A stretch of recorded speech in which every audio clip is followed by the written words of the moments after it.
Hey everyone, this is Andrew Ty and welcome to my YouTube channel. So some of you may be aware that yesterday a leaked build of Windows 11 was released into the wild, and some people have been using it to run Windows 11 on their computers.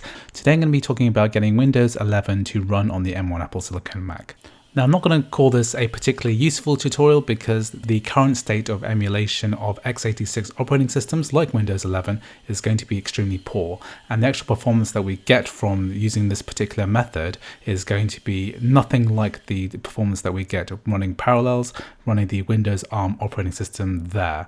So this particular method is going to utilize something called UTM, which is a front end for QEMU, which is a virtual machine software that can run on the Mac operating system as well as on iOS as well.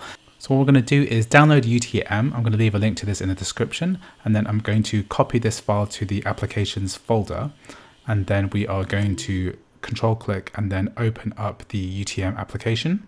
What we're going to do is create a new virtual machine.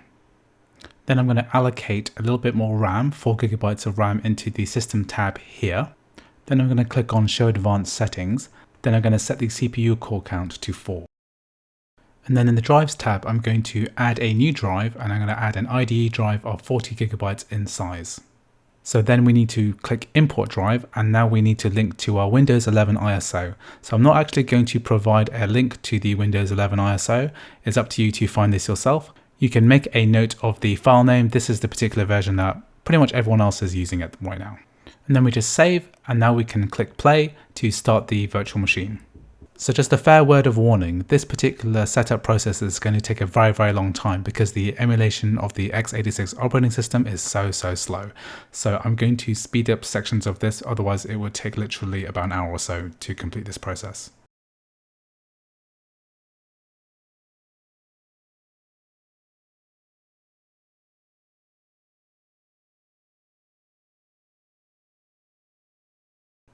So all we need to do now is to select I don't have a product key, and then I'm going to select Windows 11 Pro x64-bit.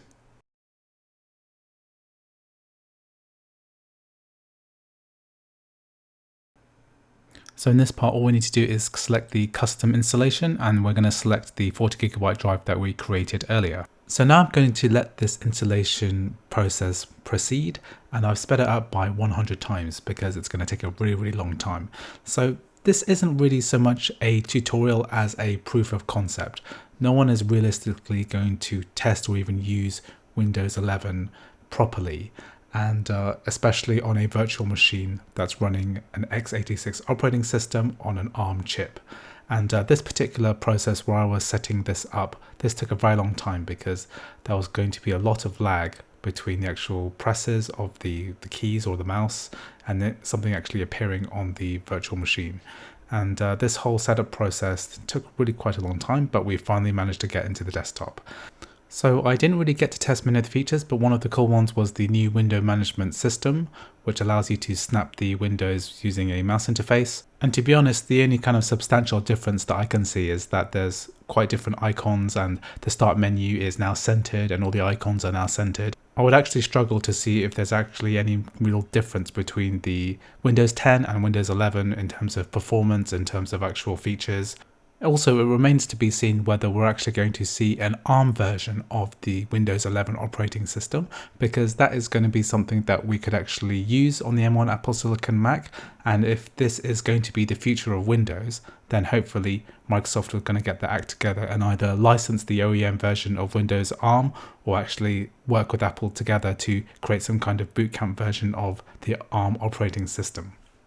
So if you're interested in running Windows under a virtual machine, then the Windows 10 ARM running under Parallels remains by far your best choice. It has a much better set of graphics options and much better performance overall. You can see when I'm trying to run a game like Microsoft Solitaire, then this virtual machine just won't cut it. Whereas right now on Parallels we can run many Windows AAA games with relatively few issues.